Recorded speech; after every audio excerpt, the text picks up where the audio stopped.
ये है भूगोल से संबंधित है। पाठ का नाम है भारत की आकृति विस्तार, भारत की आकृति और विस्तार।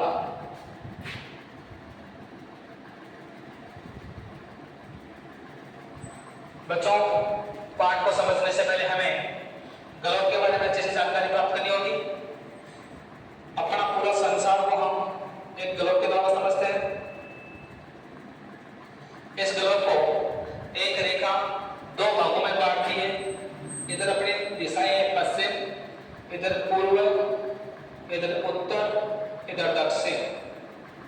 बच्चों, पूर्व से पश्चिम को मिलाने वाली काल्पनिक रेखा, इसको बोलते हैं अक्षांश रेखा। इसे बोलते हैं अक्षांश रेखा। इसे बोलते हैं 0 डिग्री अक्षांश रेखा। इसे बोलते हैं विषुवत रेखा।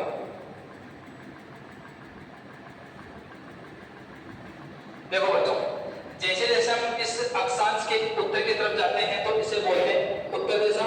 इसलिए ये जो 0 डिग्री रेखा है ये अपने ग्लोब को दो भागों में बांट दी है।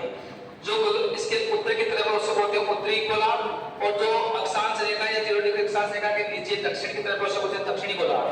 ये अपना दक्षिणी गोलार्ध और ये अपना उत्तरी गोलार्ध। ये बातें आप समझ गए होंगे बच्चों। देखो बच्चों, इसके बाद में आपको एक चीज और समझनी है।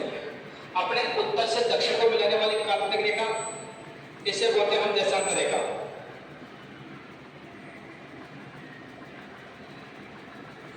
ये जो 0 डिग्री देशांतर रेखा ये भी अपने ग्लोब को दो भागों में बांटती है। जो इधर वाला है जिसे बोलते हैं पश्चिमी गोलार्ध,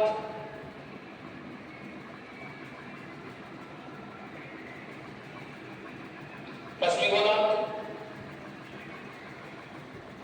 और इधर वाला को बोलते हैं पूर्वी गोलार्ध,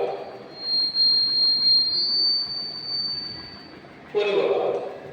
देखो बच्चों, ये 0 डिग्री देशांतर रेखा है। इसके इधर जैसे जैसे हम निकलते हैं ये देशांतर में बटा हुआ है। 0 डिग्री से इधर जैसे हम पश्चिम दिशा में चलेंगे ये 180 देशांतर है, 180 डिग्री देशांतर है। और जैसे 0 डिग्री के पूर्वी ओर चलते हैं ये भी कितने हैं, 180 डिग्री देशांतर तक है। हम जैसे ही 0 डिग्री अक्षांश के ऊपर चलते हैं तो जैसे जैसे ऊपर जाएंगे यहाँ पर 90 डिग्री तक आएंगे। 90 अक्षांश 0 डिग्री के ऊपर है और 90 नीचे की तरफ है। अब यही चीजें हम मैप के अनुसार पढ़ेंगे बच्चों। देखिए ये अपना भारत का मैप है। भारत के मैप के अनुसार देखिए कि भारत का विस्तार कैसा है। तो भारत का विस्तार हमेशा अक्षांश से अक्षांश चलता है। देखो यहाँ से यहाँ तक भारत का विस्तार है। भारत हमेशा उत्तरी अक्षांश पर चलता है। हमेशा उत्तरी अक्षांश पर चलेगा। देशांतर की बात करें, देशांतर चलेगा पूर्व की ओर। देखो कैसे, ये अपना ग्लोब है। ग्लोब में ये है 0 डिग्री अक्षांश रेखा। इससे ऊपर जैसे जैसे जाएंगे यहाँ से एक रेखा गुजरती है जिसे हम बोलते हैं 23 डिग्री उत्तरी अक्षांश। ये रेखा कहलाती है कर्क रेखा, कर्क रेखा। अब जैसे देखो यहाँ से 0 डिग्री है, 0 डिग्री ऊपर जाएंगे 1 2 3 4 5 6 7 8 यानी 8 तक। यहाँ 8 डिग्री 4 मिनट, 8 डिग्री 4 मिनट। यहाँ से लेकर जैसे जैसे ऊपर की तरफ जाएंगे वैसे वैसे यहाँ पर रहेगा 37 डिग्री 6 मिनट। यहाँ पर भारत का विस्तार बच्चों। और अगर से हम ग्लोब की दृष्टि से देखें तो उत्तर पश्चिम, अगर ग्लोब की दृष्टि से देखें तो अपना भारत स्थित है उत्तर पश्चिम क्षेत्र में। अब देखो यहाँ पर मैप में देखो, अब जैसे जैसे हम ग्लोब की दिशा में जाएंगे तो ये 8 डिग्री 4 मिनट उत्तरी अक्षांश से लेकर 37 डिग्री 6 मिनट उत्तरी अक्षांश में भारत का विस्तार है।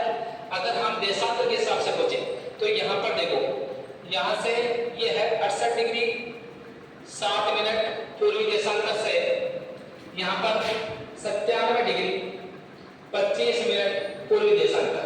अगर अक्षांश की बात करें तो 8 डिग्री 4 मिनट उत्तरी अक्षांश से 37 डिग्री 6 मिनट उत्तरी अक्षांश तक, तथा देशांतर की बात करें तो 68 डिग्री 7 मिनट पूर्वी देशांतर से 97 डिग्री 7 मिनट पूर्वी देशांतर भारत का विस्तार है। देखो बच्चों, भारत के बीचों बीच एक रेखा भारत को दो भागों में विभाजित करती है। ये रेखा कहलाती है कर्क रेखा। इस कर्क रेखा की राजस्थान में लंबाई की बात करें, राजस्थान में इसकी लंबाई 26 किलोमीटर है, जबकि ये भारत के 8 राज्यों से होकर गुजरती है।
की बात करें तो क्षेत्रफल भारत का 32.8 लाख वर्ग किलोमीटर, ये भारत का क्षेत्रफल है।